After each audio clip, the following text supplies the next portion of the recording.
Welcome back to the channel students. फिर से स्वागत है आप सभी का अपने यूट्यूब चैनल NH रहमान में। आज हम ट्रिग्नोमेट्रिक आइडेंटिटीज़ के बारे में पढ़ने वाले हैं। ट्रिग्नोमेट्रिक आइडेंटिटीज़ कैसे बनी है और एक एक करके हम समझेंगे। आप लोगों को मैंने बताया था पहले भी कि ट्रिग्नोमेट्री जो बेस है वो कुछ इन चीज़ों पर है। नंबर 1 था वही पंडित बद्री प्रसाद, यानी ये एक दूसरे से कैसे कनेक्टेड है। ठीक है, पंडित बद्री प्रसाद, ये मैंने आपको फॉर्मूला बताया था। फिर उसके बाद मैंने आपको बताया ट्रिग्नोमेट्रिक टेबल के बारे में। तो ट्रिग्नोमेट्रिक टेबल भी इसी चीज़ पर डिपेंड करता है। अच्छा, सबसे पहले एक चीज़ और, that is the Pythagoras theorem. Pythagoras theorem भी बेस होती है इस पूरे की पूरी ट्रिग्नोमेट्री की। इसके बाद मेन चीज़ आती है, और पाइथागोरस थ्योरम अब आज के लेक्चर में भी आपके काम आएगी। एक चीज़ और है, that is the trigonometric identities. अब ट्रिग्नोमेट्रिक आइडेंटिटीज़ से हम लोग ये कॉन्सेप्ट समझ लेते हैं कि ये साइन थीटा, कोस थीटा और टेन थीटा, कॉट थीटा, ये सब कैसे एक दूसरे से कनेक्टेड हैं।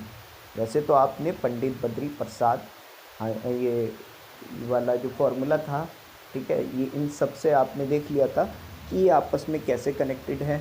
जैसे कि भाई जो हाइपोटेनियस है वो कोस थीटा के डिनोमिनेटर में भी है और साइन थीटा के डिनोमिनेटर में भी है। ठीक है, तो इस तरह से अब परपेंडिकुलर, बेस और हाइपोटेनियस इन सभी के फॉर्मूलाज में घूम रही थी। लेकिन आज हम बात करने वाले हैं mainly topic, that is the trigonometric table के बारे में। ज़्यादा नहीं घुमाता हूँ, मेन पॉइंट पे आता हूँ। ठीक है, तो पहला जो आपकी फर्स्ट आइडेंटिटी है वो होती है cos square A plus sine square A equals to 1। यहाँ जो ए है वो कोई भी डिग्री हो सकती है, जैसे मतलब, लेकिन जो कोस स्क्वायर हो, जो कोस स्क्वायर ए हो वही साइन स्क्वायर ए होना चाहिए। जैसे कोस स्क्वायर 30 डिग्री अगर हम रखते हैं तो साइन स्क्वायर 30 डिग्री हमें रखना होगा। ठीक है ना, बात समझ गए ना आप लोग। तो ये पहली आइडेंटिटी है cos square A plus sine square A equals to 1। ठीक है, इसके बाद आती है next identity 1 plus tan square A equals to sec square A. ठीक है, इसी तरह से तीसरी जो आइडेंटिटी है वो है cot square A plus 1 equals to cosec square A. ये 3 आइडेंटिटीज़ हैं जो आपको क्लास 10th में पढ़ने को मिलेगी। वैसे तो इससे ज़्यादा भी हैं, मतलब थोड़ी ज़्यादा फार्मूलाज हैं, बट लेकिन जो मेन 3 फार्मूलाज हैं जिनसे ये क्वेश्चन बेसिक बनते हैं आपके क्लास 10th के, वो यही तीनों आइडेंटिटीज़ हैं। तो आपको इस साल सिर्फ यही तीनों आइडेंटिटीज़ रटनी है। बाकी अगर आप जानना चाहते हैं कि और भी क्या आइडेंटिटीज़ होती हैं, आप जल्दी से जाकर हमारी इस वीडियो लिंक पर क्लिक करके देख सकते हैं। ठीक है, तो अब मैं एक एक करके आपको हर आइडेंटिटी के बारे में एक्सप्लेन करूँगा। Be ready. शुरू करते हैं पहली आइडेंटिटी से, जो है sine square A plus cos square ए। इस आइडेंटिटी को समझने के लिए सबसे पहले हम क्या करते हैं, एक राइट एंगल ट्राइंगल ले लेते हैं। तो इस राइट एंगल ट्राइंगल का नाम रखते हैं ABC। जैसे कि आपको पता है, ये जो सीधी वाली लाइन होती है इसको परपेंडिकुलर, नीचे जो लाइन होती है इसको बेस कहते हैं, और हाइपोटेनियस के लिए हम H, तो UPBH हो गया। उसके बाद अब देखते रहिएगा, ध्यान से देखिएगा। अब देखो, ये सब करने के लिए मुझे कुछ चीज़ों की ज़रूरत पड़ेगी। जस्ट लाइक एक आपका होता है पंडित बद्री प्रसाद, हाँ हूँ बोलो सोना चांदी तोलो। ठीक है, ये फॉर्मूला याद है ना आपको एक्सरसाइज 1.1 स्टार्ट करने से पहले, मतलब जब इंट्रोडक्शन वाला जो वीडियो था उसी में मैंने आपको एक्सप्लेन कर दिया था। दूसरा, हमें यूज़ करना पड़ेगा पाइथागोरस थ्योरम को। तो पाइथागोरस थ्योरम आपको याद होगा, परपेंडिकुलर का स्क्वायर प्लस बेस का स्क्वायर इक्वल्स टू हाइपोटेनियस का स्क्वायर होता है। इसके ऊपर पूरी एक वीडियो तैयार की हुई है, मैं आपको पहले भी बता चुका हूँ। हमें जो यूज़ करना है वो आपको याद है कि इस ट्राइंगल में, तो मैं लिख देता हूँ, in right angle triangle ABC तो हम देखो यहाँ पर अब साइन सी लेंगे, ठीक है। Sine C equals to, sine C कितना होगा भाई, यहाँ पर देखो आप परपेंडिकुलर अपॉन हाइपोटेनियस होता है, तो sine C equals to perpendicular upon hypotenuse. अब देखो हमें स्क्वायर लेना है, ठीक है। तो जैसे कि आप एक बार मैं लिख देता हूँ कि sine square C plus cos square C equals to 1, ये मुझे प्रूव करना है, ठीक है। तो sine square C equals to क्या हो सकता है, P square upon H square, मतलब perpendicular square upon hypotenuse square. और ऐसे ही मैं कॉस सी ले लेता हूँ। अब कॉस सी किसके इक्वल होता है, कॉस सी होता है बेस अपॉन हाइपोटेनियस के। सो बेस अपॉन हाइपोटेनियस ले लेते हैं। So cos square C equals to कितना आया, base square upon hypotenuse. So जैसे कि आपको पता होगा कि ये इधर LHS वाली साइड ले रहा हूँ मैं, sine square C plus cos square C. अब देखो साइन स्क्वायर सी तो कितना हो गया, perpendicular square upon hypotenuse square plus base square upon hypotenuse square, ये कॉस सी का स्क्वायर है, ठीक है। तो अब हाइपोटेनियस यानी एच स्क्वायर जो है वो कॉमन है, आपको याद होगा डिनोमिनेटर जब सेम होता है तो हम कॉमन ले लेते हैं। ऊपर क्या है, P square plus B square. अब याद होगा आपको, मैंने पाइथागोरस थ्योरम के अकॉर्डिंग आपको पहले ही बता दिया था कि P square plus B square किसके इक्वल है, हाइपोटेनियस के स्क्वायर के इक्वल है। वो हमें साफ साफ यहाँ दिख रहा है, तो मैं लिख सकता हूँ एच स्क्वायर, ठीक है। डिनोमिनेटर में ऑलरेडी एच स्क्वायर है, तो ये एच स्क्वायर से एच स्क्वायर अगर डिडक्ट हो जाएगा तो वो आ जाएगा 1। सो यहीं से आप बता सकते हो, साफ साफ क्लियरली आपको दिख चुका है, मैंने यहीं से स्टार्ट किया था साइन स्क्वायर सी से प्लस कोस स्क्वायर सी से, और आया मेरा क्या आंसर 1, यानी ये पूरा का पूरा एक दूसरे के इक्वल हो गया। दूसरा एक और मेथड है जिसके ज़रिए आपको बताया गया है NCERT की बुक में भी, सो उस मेथड से भी मैं ट्राई करके देख लेता हूँ। अब देखो अब क्या है कि यहाँ पे ये जो परपेंडिकुलर था वो था AB और हाइपोटेनियस यहाँ पर है AC, क्योंकि साइन सी मतलब साइन थीटा जो होता है वो परपेंडिकुलर अपॉन हाइपोटेनियस होता है। सो मैं AB अपॉन AC रखूँगा।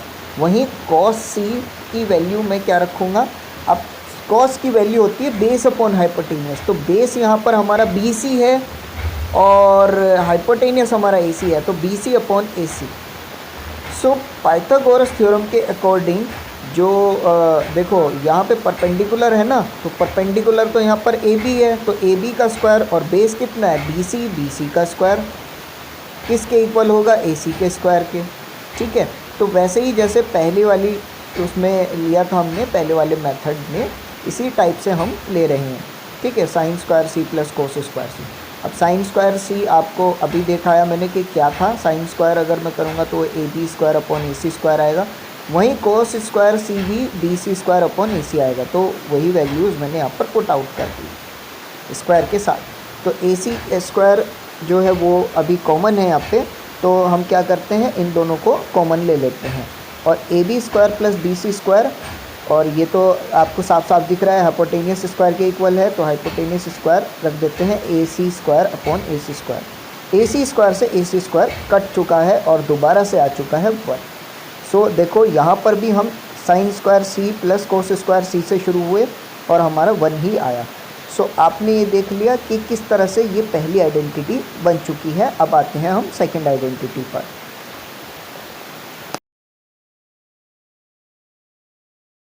शुरू करते हैं अगली आइडेंटिटी, जो कि है 1 + tan square a equals to sec square a। सो वही पुरानी सारी चीज़ें हम वापस ले लेते हैं, वही ट्रायंगल, वही पंडित बद्री प्रसाद और वही एक formula, that is the Pythagoras theorem का वो फार्मूला। अब यही सब हमने वापस ले लिया है, यहीं से शुरू करते हैं। सो सबसे पहले तो मैं आपको बता दूं tan थीटा क्या होता है। देखो tan स्क्वायर जो होता है, tan स्क्वायर हमें पता है वो होता है परपेंडिकुलर अपॉन बेस, और इस आइडेंटिटी में सेक स्क्वायर का भी यूज़ हो रहा है, यानी सेक थीटा का भी यूज़ हो रहा है। तो सेक की वैल्यू जो होती है वो हाइपोटेनियस अपॉन बेस होती है। जैसे कि आप जानते हो कॉस का उल्टा होता है सेक थीटा, यानी सेक ए, जो भी है खैर। तो फिलहाल हम क्वेश्चन की ओर बढ़ते हैं। तो आपको ये चीज़ें दोनों ध्यान रखनी है, tan थीटा और सेक थीटा की वैल्यू को। सो 10 स्क्वायर अगर मैं करता हूँ, 10 स्क्वायर जैसे कि ये क्वेश्चन के अकॉर्डिंग 10 स्क्वायर सी करता हूँ, तो 10 स्क्वायर सी मेरा आ जाएगा परपेंडिकुलर का स्क्वायर अपॉन हाइपोटेन्यूस का स्क्वायर। वहीं सेक ए जो होगा वो भी, अगर सेक सी स्क्वायर का मैं स्क्वायर करता हूँ तो वो आ जाएगा मेरा hypotenuse square upon base square. यहाँ तक कि अगर आपको क्लियर हो गया हो तो लाइक बटन दबा दें। सो आगे हम चलते हैं। अब देखिए मैं LHS वाली साइड ले रहा हूँ, 1 + 10 स्क्वायर सी, ठीक है। तो 10 स्क्वायर सी की वैल्यू यहाँ पर आपके सामने है, that is the perpendicular square upon base square. अब आपको पता होगा जब हम किसी ऐसे नंबर की रेशनल नंबर से प्लस करते हैं जिसके नीचे डिनोमिनेटर कुछ ना हो, तो वो डायरेक्टली ये डिनोमिनेटर इस नंबर से मल्टीप्लाई हो जाता है। सो जैसे ही हमने मल्टीप्लाई किया तो ये आ गया base square plus perpendicular upon base square. और सो अब ज़रा गौर से देखिए, चाहे perpendicular square plus base square कर लो या बेस स्क्वायर प्लस परपेंडिकुलर, बात तो एक ही रहेगी ना, रहेगा तो हाइपोटेनियस स्क्वायर ही, और hypotenuse square upon base square आ गया। तो ज़रा आपने देखा ये सेक स्क्वायर थीटा की वैल्यू है। सो ऐसे ये दूसरी आइडेंटिटी भी हमारी यहाँ पर कंप्लीट होती है। आई होप सो ये आपको समझ में आ गई होगी। अब आ जाते हैं इसके सेकंड मेथड पे। सो सेकंड मेथड के अकॉर्डिंग ही चल रहे हैं। सो आपने ये देखा कि यहाँ पर जो परपेंडिकुलर है वो ए बी है। सो मैं टेन थीटा जो 10C है उसकी वैल्यू रख देता हूँ, 10C की value A B upon B C हो जाएगी। बी सी बेस है, तो 10C का स्क्वायर अगर देखेंगे तो वो A B square upon B C square हो जाएगा।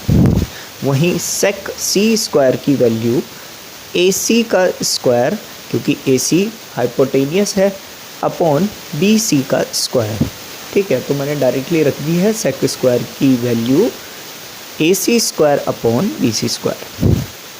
सो अब मैं LHS वाली साइड ही ले रहा हूँ उसी तरह से ही, और यहाँ पर भी पाइथागोरस थ्योरम के अकॉर्डिंग भी ए बी का square plus B C square hypotenuse का स्क्वायर यानी ए सी का स्क्वायर के इक्वल बैठेगी। सो अब यही क्वेश्चन दोबारा लेते हैं। सो यहाँ पर जैसे मैंने आपने देखा 1 + 10 स्क्वायर सी की वैल्यू मैं ले रहा हूँ, तो ये 10 स्क्वायर की वैल्यू कितनी थी, A B square upon B C square. अब यहाँ पर ये बी सी स्क्वायर जो है ये मल्टीप्लाई होगा 1 से, जैसे आपने पीछे वाले क्वेश्चन में, पीछे वाले मेथड में देखा, सेम ऐसे ही मैंने यहाँ पे भी किया।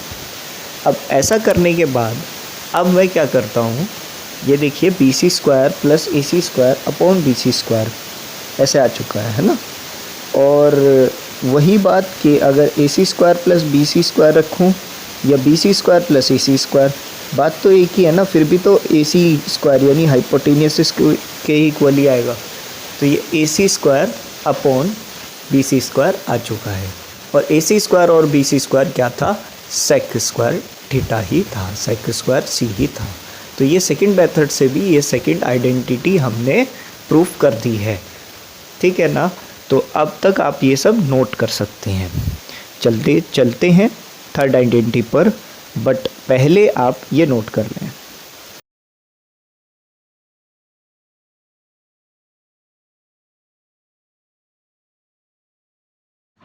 चलते हैं तीसरी आइडेंटिटी की तरफ, जो कि है 1 + cot square A equals to cosec square ए।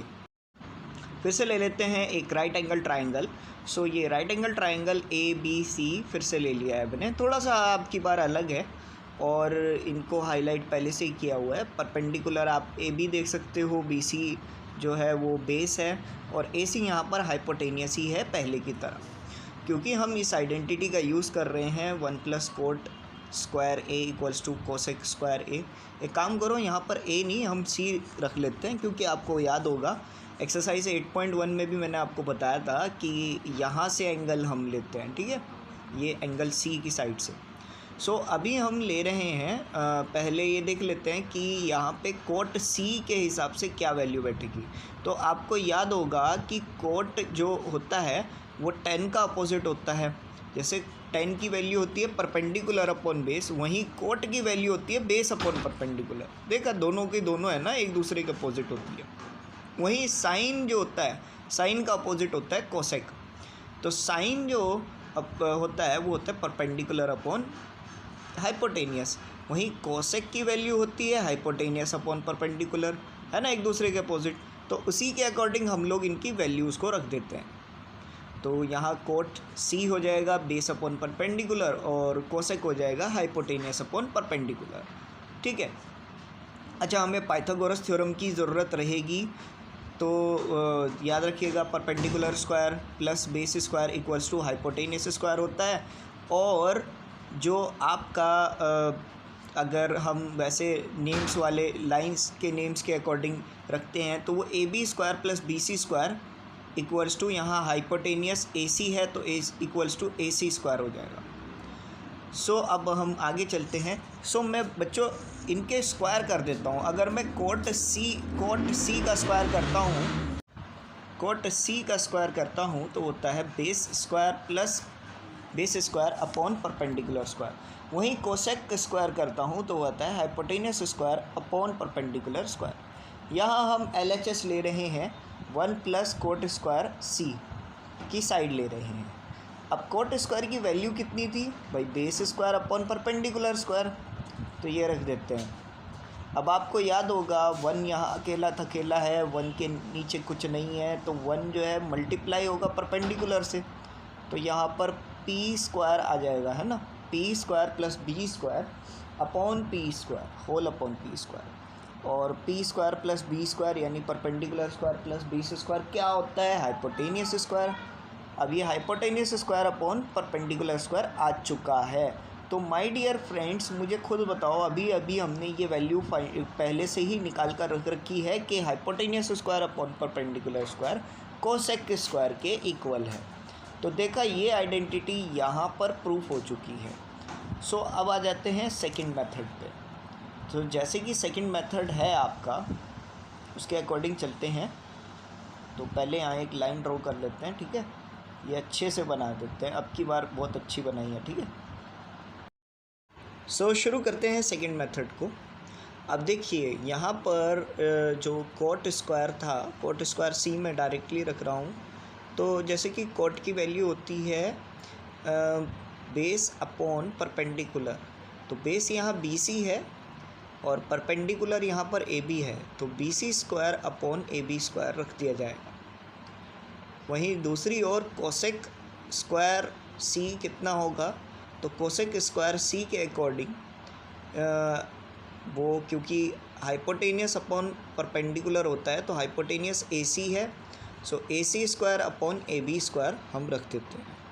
सो क्योंकि हम साइड ले रहे हैं 1 प्लस कोट स्क्वायर सी की, ये LHS साइड है इस आइडेंटिटी के अकॉर्डिंग, तो कोट स्क्वायर सी की वैल्यू पर हम रख देते हैं B C square upon A B square. A B यहाँ पर मल्टीप्लाई हो जाएगा 1 से, तो A B square plus B C square whole upon A B square आ जाएगा। अब A B square plus B C square किसके इक्वल है, ए सी के स्क्वायर के। सो ए सी स्क्वायर हम रख सकते हैं, यानी ये दोनों लाइंस का स्क्वायर करेंगे तो वो हाइपोटेनियस आ जाएगी। वही बात बार बार मैं बता रहा हूँ। सो ये A C square upon A B square आ चुका है, और A C square upon A B square किसके वैल्यू के इक्वल है, ये इक्वल है कोसेक स्क्वायर के। अब यहाँ तक का जितना भी हमने आपके सामने डेटा वगैरह लिख दिया है वो सब आप अब नोट कर सकते हैं अपनी नोटबुक्स में। और मुझे लगता है आपको तीनों आइडेंटिटीज़ अच्छे से समझ में आ गई होंगी। हम नेक्स्ट जो एक्सरसाइज 8.3 स्टार्ट करेंगे NCERT मैथ्स में। सो आपको ये तीनों आइडेंटिटीज़ इस पूरी एक्सरसाइज में यूज़फुल रहेंगी, यहाँ तक कि इन तीनों आइडेंटिटीज़ से रिलेटेड क्वेश्चंस आ जाते हैं। तो भूलना नहीं है इन तीनों आइडेंटिटीज़ को। बाकी अगर आपको ये वीडियो पसंद आई है तो वीडियो को लाइक, कमेंट, शेयर ज़रूर कर देना और चैनल को सब्सक्राइब भी कर देना। हमारी ये वीडियो सीरीज़ चलती रहेगी अभी भी। इसके बाद मेरा प्लान हो रहा है कि अभी 3 पार्ट्स और रखते हैं जिसमें आपको एक्सरसाइज 8.3 हम पूरी कम्प्लीटली समझा देंगे। थोड़ा वीडियो को बनाने में अभी थोड़ा वीडियो को अपलोडिंग होने में थोड़ा टाइम लग रहा है, इस वजह से क्योंकि एडिटिंग होती है और सभी वीडियो रिकॉर्डिंग वगैरह, इसी वजह से थोड़ा सा लेट हो रहे हैं हम लोग। नहीं तो आपको ये सीरीज़ कंटिन्यू मिलती रहेगी और मेरी कोशिश रहेगी कि चैप्टर नंबर 8 कंप्लीट होने के बाद चैप्टर नंबर 9 को भी फ़ौरन कंटिन्यू कर दिया जाए। बाकी चैनल को लाइक कमेंट शेयर ज़रूर कर देना, वीडियो को लाइक कर देना, अपने अपने अच्छे कमेंट्स छोड़ देना और सब्सक्राइब ज़रूर करना मेरे दोस्त। तुम्हारे सब्सक्राइब्स की बहुत ज़रूरत है।